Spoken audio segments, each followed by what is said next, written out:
going on, Jerome? It's a beautiful Saturday. Birds are chirping and stuff, and it's time for another Vikings news up. They actually might be chirping. It's going to be like 40s in the great state of Minnesota. It's almost like I brought back heat from an undisclosed location. That's what I do. I'm the sunshine. Yeah. Anyways, first up, so the Vikings. So you think after a very successful 14-win season that the Vikings coaching staff would have just gotten raided, right? Brian Flores get a head coaching job. Wes Phillips get a head coaching job. Josh McCown get a head coaching job or OC job. But the only coach that the Vikings have lost is assistant OC and quarterbacks coach Grant Nudinsky to be toady rubber stamp OC of the Jaguars. That's it. And also defensive backs coach / passing game coordinator Daronte Jones, a major part of the Vikings secondary, is also apparently going to stay because the opening that he had interviewed for with the Saints is going to Brandon Staley, a former head coach of the Chargers. And we talked about how if Flores had left, the Staley-O'Connell connection, I think that Staley would have been a perfectly fine DC here with the Vikings. Now, he's a terrible head coach. He was ass, thank you, as a head coach. But defensive play calling, defensive coordinator, he was perfectly fine, right? And with Jones, who had 3 interviews for DC around the league, glad to keep him, especially since the Vikings are going to have a lot of changeover in the secondary.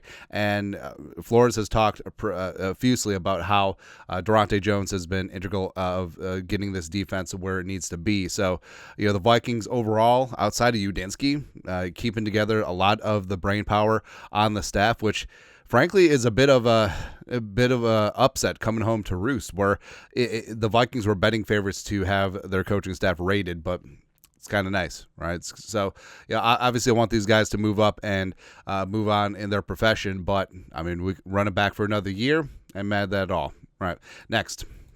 So this is good.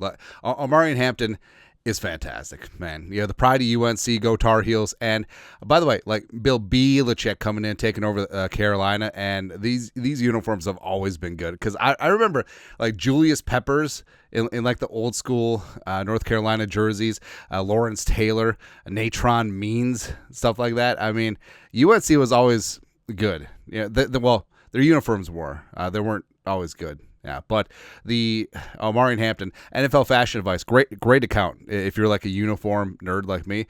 Draft season, time to put together the uniform career big board. Omari Hampton with a legitimate case for the top spot. So especially that bottom left, was it the late 90s, early 2000s UNC with the block lettering. That was a 90s thing, right? Because the 49ers had that too, where it just looks good. And, yeah, it's all jump man, all that stuff. But the Carolina blue, can't do better, man. And Omari Hampton, hey, if he comes to the Vikings at number 24 overall, do the Vikings let him wear 28? Because 28 isn't technically retired. You know what I mean? So, I don't know. Last running back who wore 28 did pretty well. Also, this is an aura too. I remember Adrian Peterson.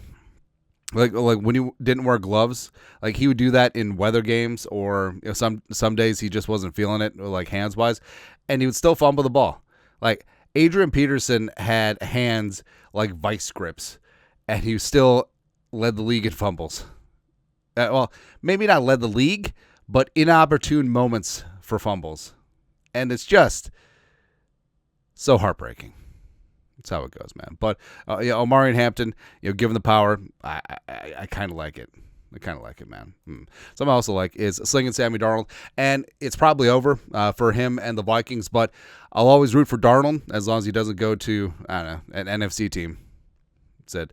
But Darnold was on the Victory podcast, a USC podcast, talking about his time in Minnesota, talk about his future. Vikes fan page. Vikings QB Sam Darnold on if this season changed how he viewed his NFL career. Quote, I don't pay too much attention to what's happened. I try to focus on what I can do now to continue to get better and do what I can to not only help myself, but my future teammates and coaches that are going to be right there with me side by side on Sunday. So many of those buzzwords are just stolen from Kevin O'Connell. It's almost like a Clockwork Orange where O'Connell's just beating all these phrases into him. I'm surprised we didn't get a football journey in there somewhere, but it's interesting. So he said, my future teammates and coaches. So I don't know, if he was dead set on coming back to the Vikings, would he really say future teammates and coaches? Because they're kind of current. teammates and coaches. So I don't know. It's like the whole semantics part of this offseason where it's just like, past tense. I don't know. But Darnold probably ain't going to be coming back. And NFL.com put together a list of players who could be overpriced in free agency. This is what Kevin Patra wrote. After shining under Kevin O'Connell, Darnold has earned the right to be given a long-term contract. How the season ended would scare me from committing big bucks to the former first-round pick. Yet, as the top signal caller bound for free agency, unless he is franchise tagged, that's probably where his market's going. Darnold stayed the Vikings and showed an ability to win close games, but he also got away with some misses. Credited with 25 turnover-worthy plays of a Pro Football Focus, tied for most in the NFL, including playoffs. Would he continue to thrive outside of KOC's cushy offense and without the league's highest-paid receiver on the rooster? If I were a club with offensive line questions, I'd be worried about shelling out $40 million annually for Darnold, who can get scattershot under pressure. Even when he wasn't under pressure, like the Lions game, it wasn't a complete and utter O-line collapse like the Rams game was, and he was still just all over the map, man. Baker Mayfield's making $33 million per year on his 3-year pact with the Bucs. Personally, I'd rather have Mayfield straight up, let alone with the potential price difference is factored in. And that's something that you don't really think about in free agency, where you hope that a guy who succeeded elsewhere will succeed with your team. But Patrick makes a good point. Like, no Kevin O'Connell there, no Justin Jefferson there, and will Darnold succeed where in other places he had not? Where he had that good of a coaching and a receiving core in Minnesota. So who really knows? Like, someone's going to pay. Vikings get credit for a comp pick, and we'll just go from there. Yeah. Also, NFL Combine is coming up next week, and I can't wait for some of these physical freaks. I mean, there's going to be so many dudes who here's what sort of bugs me too. Like, big boards are out there, but all of a sudden, if someone blows up the Combine, looks good in underwear, just like all of a sudden, whoop, or players that that can play the damn game just go like this, right? Oh, he ran a slow 40-yard dash. How often does an O-lineman run a 40-yard dash? Oh, but I'm more concerned about 10-second shuttle, about the agility drills as well as explosiveness, right? But if your offensive lineman is running 40 yards in a straight line, something either really good or really bad happened. That's about it. But Mason Johnson over at the Draft Network, 10 physical freaks that could show up and show out for the Combine. Our guy, Jared Wilson. Hey, Mr. Wilson, I like him in 97. I don't know if he makes it to 97, especially since he's probably going to show up and show it at the Combine. This is what Mason wrote. Jared Wilson is poised to put up the best three-cone time among center prospects, with Duke Manyweather already publicly highlighting his potential in this drill. I expect Wilson to hit the sub-715 range. His 40-yard dash should also be a storyline. While his tape doesn't provide many opportunities to showcase long speed, I anticipate Wilson running in the 4.8s or lower. Coming out of Indianapolis, I see him potentially inserting himself into the day one conversation, as his testing should be exceptional across the board, and that really sucks because, I mean, I felt like third round number 97 overall is perfect for value for getting Jared Wilson, but it's probably not meant to be. It just sort of is what it is. But yeah, you're going to see a lot of names, a lot of guys that people had day 3 or undrafted free agent tags on them. All of a sudden, like, oh, mid-round pick. Maybe they're a mid-round pick all the way, all along. Who knows? So I do know. So I do not want Jameis Winston on my team, but it would be hilarious. Like, I don't think that he necessarily makes a team better, but he makes it more entertaining, right? And Jameis was on Bustin' with the Boys. I just broke an NFL record with 33 touchdowns and 30 interceptions. His stats from back in the day. Ain't nobody ever going to break that. They're not confident enough. Which he has a point, right? Because say you get to 20 interceptions, I feel like you're going to stop throwing the ball or you're going to get benched. One of the two. But the fact that the Buccaneers still rode with Jameis on a 33-30 season, I mean, it's just also. I mean, Jameis was set up perfectly with Bruce Arians. BA, no risk it, no biscuit. Like, he's still going to just keep slinging it. Which is kind of hilarious, man. But Jameis certainly is one of one. Someone else who was one of one, Mond, former third-round pick by the Vikings back in the day, Texas A&M, and the UFL announced their 2025 quarterbacks, and Mond is among them, as well as former Vikings legend Matt Corral.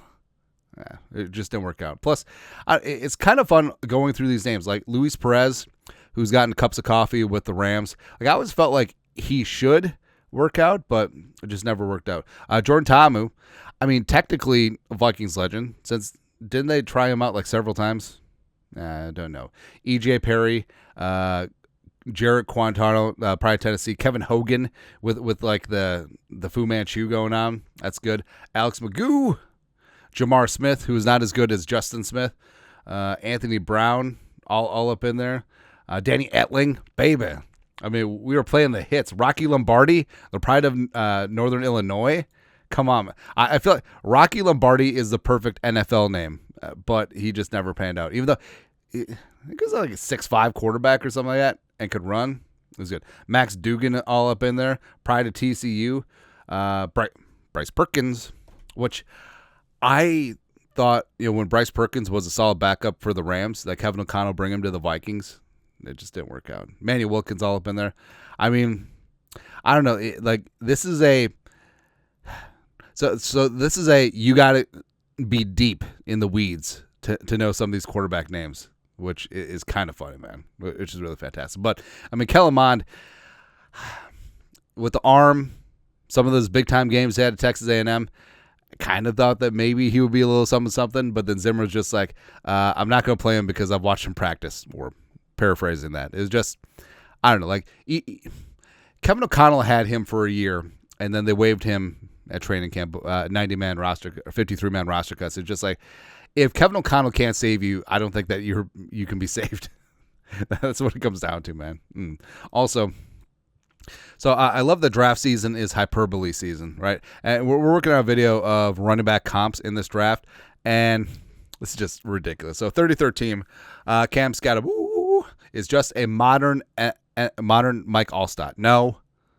I mean, he's not even Peyton Hillis. All right, so first off, so Mike Allstott was a tailback, but he always made the Pro Bowl and All-Pro team as a fullback, even though he was a tailback. He played the same position as Warrick Dunn. He ran the same plays as Warrick Dunn. They had a fullback on the Buccaneers lined up ahead of him in the eye. He was not a fullback. But, I mean, Scatterbo is he's got this tough, tenacious style, which I still have a tough time describing. It's like Michael Turner and Ben Jarvis, Green Ellis, and Pacheco in one, I guess. Sure. But he's not Mike Allstott, man. Like, Mike Allstott was 6'1", like 250, just an absolute like Mike Allstott was basically modern day John Riggins, Diesel. Scatterbo's like 5'11", 215 or something like a ballpark. So he's like 35 pounds lighter and 2 inches shorter, and story of my life. But it's just I feel like we're reaching just because, I mean, lack of melanin going on at the running back position. Now, I mean, Scatterbo is not the Purdue Boilermaker Mike Allstott. Ain't gonna happen, man. No. Lastly, so this is more about wings.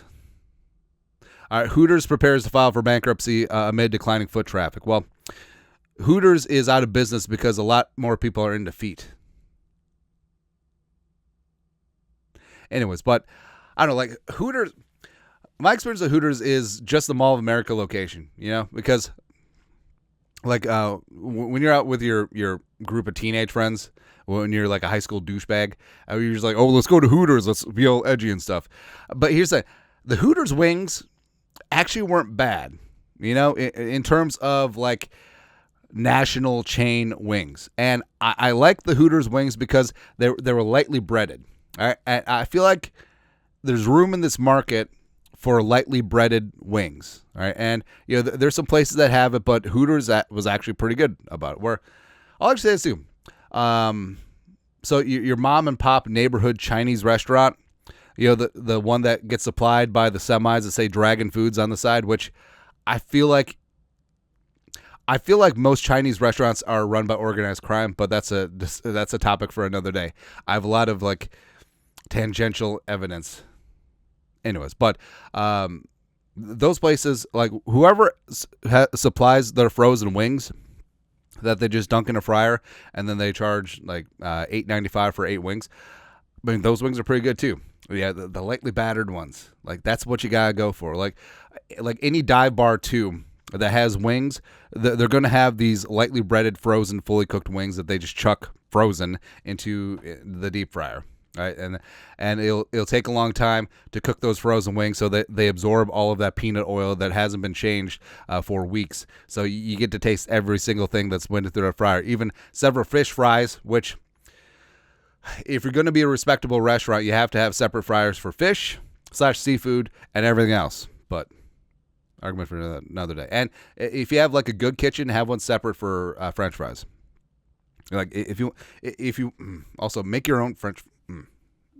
Anyways, but I mean, Hooters, I feel like, I don't know, like, is it evolving just away from the business model? I don't know. I don't know how the business was so successful in the first place, right? But I don't know, man.